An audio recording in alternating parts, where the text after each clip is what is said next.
हाँ। सबसे खास बात यह है कि सूर्य कुमार यादव ने टॉस पर ये बोला है, it's just another game, but it's not just another game. अब वो पॉइंट पिछले मैच में हम छोड़ चुके हैं, सही या गलत उस पर डिबेट है, बट आप एज ए एम्प्लॉयर ये कह सकते हो कि आपको ये करना है, लेकिन आप किससे दोस्ती रखते हैं, किससे हाथ मिलाते हैं, किससे नहीं मिलाते हैं, ये आपका एक अपना पर्सनल चॉइस हो सकता है। लेकिन जब पिछले मैच में हो गया, बीसीसीआई के कहने पर किया गया है ना, और बीसीसीआई भी उधर कोई राजनीतिक पहले निर्देश आया तो बीसीसीआई ने ये कहा खिलाड़ियों को करने के लिए। नहीं, मैं बस इतना कह रहा हूं कि अब जो सूर्य कुमार यादव कह रहे हैं कि it's just another game, now it's not just another game. ठीक है, पर गेंदबाजी हम पहले कर रहे हैं और हमारी गेंदबाजी में बुमराह लगातार चर्चा का विषय बने रहते हैं। बुमराह का प्रदर्शन अभी कोई खास भारी भरकम प्रदर्शन नहीं रहा है। 2 मैच में 3 विकेट हैं, इकोनॉमी भी 6.7 के करीब की है। कुलदीप यादव, जो रमीज भाई पिछली बार कह रहे थे कि वो एक एक्स फैक्टर होंगे, उनको नहीं रीड कर पा रहे हैं, कुलदीप यादव दरअसल एक्स फैक्टर साबित हो रहे हैं। इस बार आप क्या देखते हैं इस मैच में? देखिए, कुलदीप, आपने बुमराह की बात की, पर मेरा मानना है कुलदीप यादव पाकिस्तान के बल्लेबाज के सपनों में आते हैं, क्योंकि डरावने ऐसा मतलब मैं बोल रहा हूँ कि भाई डरते हैं उनसे, क्योंकि जब भी कुलदीप यादव खेलते हैं पाकिस्तान के खिलाफ वो विकेट मारते हैं। अभी भी पाकिस्तान के बल्लेबाज कुलदीप को नहीं पढ़ पाते, ना गुगली पढ़ पाते हैं, ना स्लाइडर पढ़ पाते। जब भी कुलदीप खेलते हैं अगेंस्ट पाकिस्तान, 20 के ओवर्स में शिकंजा कसते हैं, विकेटें मारते हैं और हमेशा इम्पैक्टफुल परफॉर्मेंस लेके आते हैं। तो मेरा मानना है कुलदीप को अगर आज अच्छा नहीं खेलेंगे 20 के ओवर्स में, पहले बुमराह को संभालें, उसके बाद 20 में कुलदीप, वरुण भी आ जाएंगे बाद में, तो इम्तिहान काफ़ी बड़ा है, कड़ा है पाकिस्तान के लिए। पर अभी एडवांटेज इंडिया की, पर राजनीति के खेल में एडवांटेज कौन ले रहा है? आपने इतने साल राजनीति कवर की है, खेल पर भी आऊँगा, क्रिकेट पर भी आऊँगा। आशीष, देखिए, अभी जो आप डिस्कशन कर रहे थे संदीप जी, मोहम्मद कैफ साहब ने भी और जीएस विवेक ने भी अपनी बात कही। देखिए, मुझे लगता है कि मैसेज तो सीधे हमको ये समझना पड़ेगा कि एकदम हाईएस्ट लेवल पे गया है। क्या ये मुमकिन है कि जिस देश के होम मिनिस्टर अमित शाह हों, आईसीसी के चेयरमैन जय शाह हों, वहाँ इस मल्टीलैटरल में इंडिया पाकिस्तान को खेल रहा है और इस टूर्नामेंट को बॉयकॉट नहीं कर रहा है, ये अपनी मर्जी से कर रहा है या बीसीसीआई फैसला कर रहा है? मैं तो इसके बियॉन्ड कह रहा हूँ, ये सरकारी कॉल है और जो हाथ मिलाना है नहीं मिलाना है ये डिक्टेट है ऊपर से, जिसको फॉलो किया जा रहा है। आई एम अ वोटरी ऑफ, मतलब वो खिसियाट जो बैकफुट पर सरकार दिख रही है, भाई मैच क्यों खेल रहे हो, इसका जवाब तो है नहीं। बिल्कुल, देखिए हमने हाथ नहीं मिलाया, बिल्कुल नहीं है। मुझे लगता है ये फार्स है, और अगर आप मैच खेल रहे हैं तो I am a votary of sportsman spirit, आपको हाथ मिलाना चाहिए था। पिछले मैच में भी, इस बार भी आपने दोहराया, ये गलत ट्रेंड सेट हो रहा है, ये ठीक नहीं। 2011 याद करिए, वर्ल्ड कप का मैच था, 2008 में मुंबई पर सबसे बड़ा हमला तब तक का हो चुका था। 160 से ज्यादा लोग मरे थे। पाकिस्तान की टीम चंडीगढ़ आई थी, मोहाली में मैच हुआ था, यूसुफ रजा गिलानी को बुलाया गया था, बाकायदा दोनों प्रधानमंत्रियों ने, मैं वहां मौजूद था, पूरी टीम के साथ हाथ मिलाया था।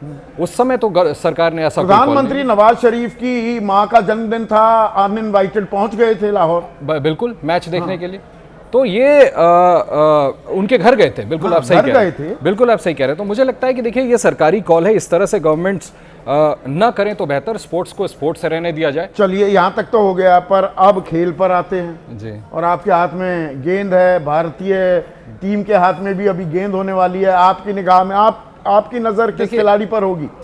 देखिए, गेंद के लिहाज से तो जसप्रीत बुमराह, जीएस बताएंगे, अगर खेल रहे हैं तो मेरे तो खेल रहे हैं। जसप्रीत, वरुण चक्रवर्ती, दोनों की वापसी हुई है। वरुण चक्रवर्ती, कुलदीप यादव। देखिए, मेरा ये ऑब्जर्वेशन है संदीप जी कि ये जो पाकिस्तान की टीम है ना, इनफैक्ट दूसरी टीमें भी मैं कहता हूं, लेकिन पाकिस्तान से आज मैच है तो मैं पाकिस्तान के बारे में कहना चाहता हूं, इनके पास ना वो पहले जैसे क्वालिटी बॉलर्स नहीं रहे जो बल्लेबाजों को टेस्ट कर सके। जो मोहम्मद कैफ अभी कह रहे थे कि तरह तरह की बॉलें जो फेंके जाते हैं, वो जब हिंदुस्तानी बॉलर्स उनको फेंकते हैं तो वो रात में ना वो सपने में आते हैं उनको। वो मतलब करिश्माई खिलाड़ी, वो जो होती है ना, स्टार अट्रैक्शंस किसी टीम के होते थे रमीज भाई आपके, और 80 के दशक से ही देखो, कभी कोई कपिल देव इमरान खान की राइवलरी चलती थी, जावेद मियांदाद सुनील गावस्कर की तुलना होती थी, पहले जहीर अब्बास के साथ तुलना होती थी, या शोएब अख्तर या वसीम अकरम, इस तरह के वो खिलाड़ियों की अब थोड़ी कमी पाकिस्तानी टीम में आ गई है क्या? वो एक्स फैक्टर लैकिंग है। ये लेजेंडरी नाम है, ये बड़ी मुश्किल से एक तो पैदा होते हैं, बल्कि आपका जो एक पॉइंट है वो बिल्कुल ठीक है इसलिए कि यहाँ पे भी सिर्फ भारत में नहीं बल्कि पाकिस्तान में ज़्यादा इस चीज़ की कोफ्त है, एंजाइटी है, फ्रस्ट्रेशन है कि क्यों नहीं हम जो एक ही स्पोर्ट खेली जाती है पाकिस्तान में, क्यों नहीं हम पाई की टीम निकालते। और 2 साल पहले तक देखे ना, काम ठीक ठाक चल रहा था। मैं समझता हूँ कि हम कंपेटिटिव थे। वर्ल्ड कप का एक ग्रेट मैच हुआ, आखिरी बॉल पर उसका रिजल्ट हुआ ऑस्ट्रेलिया में। फिर उससे पहले जो शारजा में या दुबई में जो मैच था वो पाकिस्तान जीता था।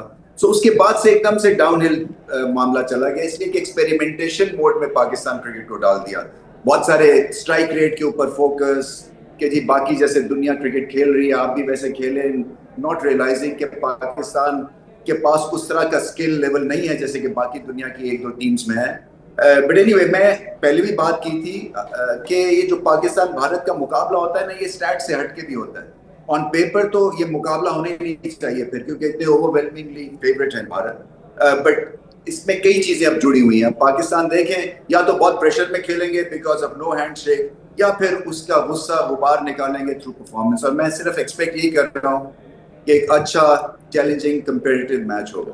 पाकिस्तान क्रिकेट की क्या एक बड़ी दिक्कत यह है, क्योंकि आप चेयरमैन भी रहे हैं, खुद खिलाड़ी रहे हैं, कप्तान रहे हैं, कि आप जो काबिलियत है, हुनर है, उसे सहेज कर नहीं रख पाते, टैलेंट को ग्रूम नहीं कर पाते। बाबर आजम के साथ क्या हुआ या शाहीन आफरीदी के साथ क्या हुआ है, उनको सहेज कर नहीं रख पाए आप।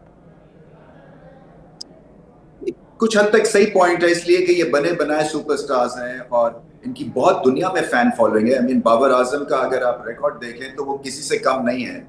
बट वो क्या है कि नई एडमिनिस्ट्रेशन आती है, वो फिर नया उनका एक स्ट्रैटेजी है, एक सोच है, और फिर थोड़ी सी पॉलिटिक्स भी लग जाती है, और जिसकी वजह से ये काम खराब होता है। बट स्किल लेवल बहुत हमारा कमजोर है, इसमें कोई शक नहीं है कि स्किल के ऊपर जूनियर लेवल से बहुत आपको प्रैक्टिस करनी है।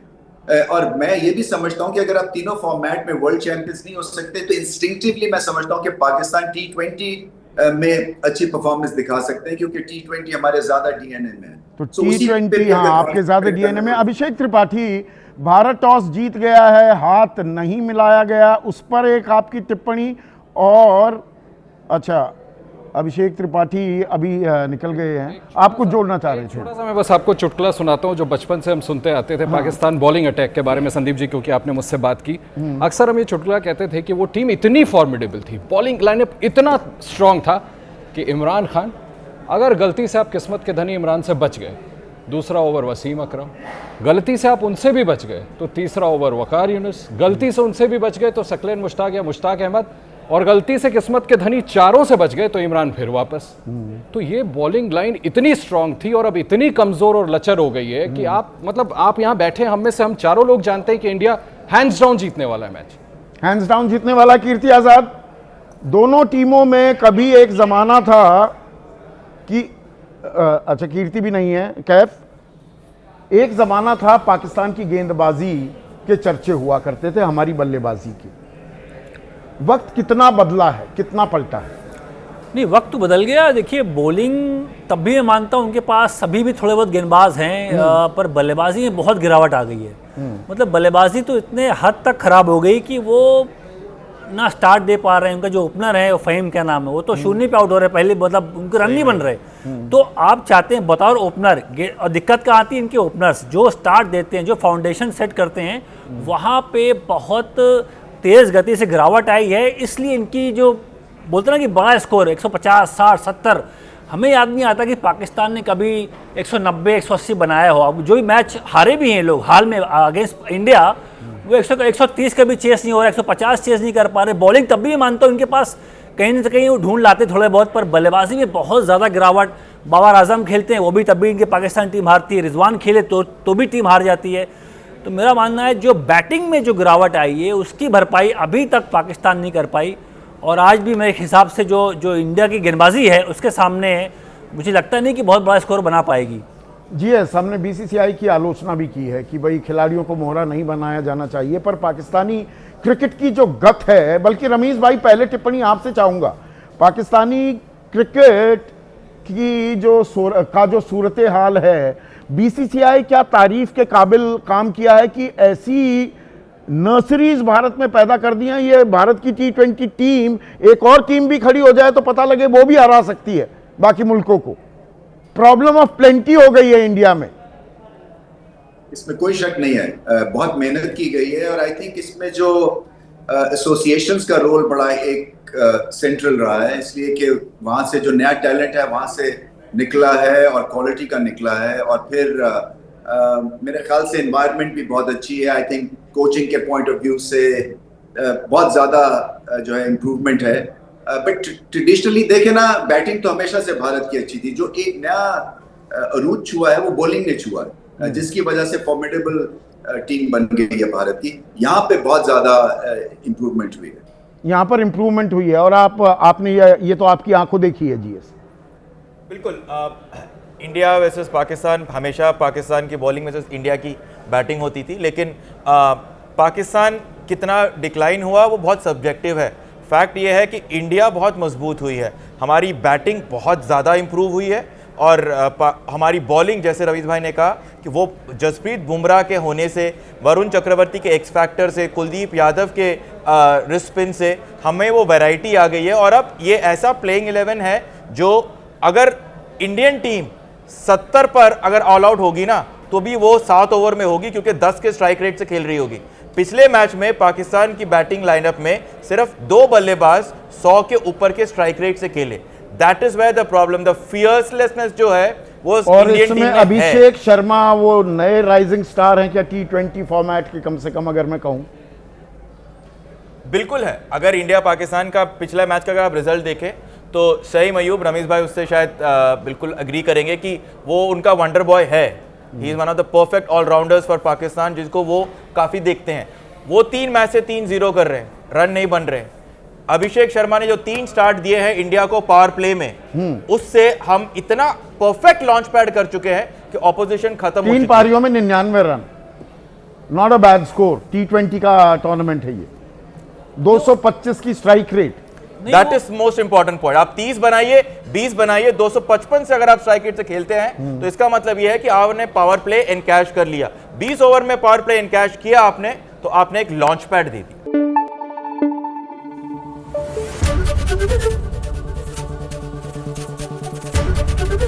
एबीपी न्यूज आपको रखे आगे।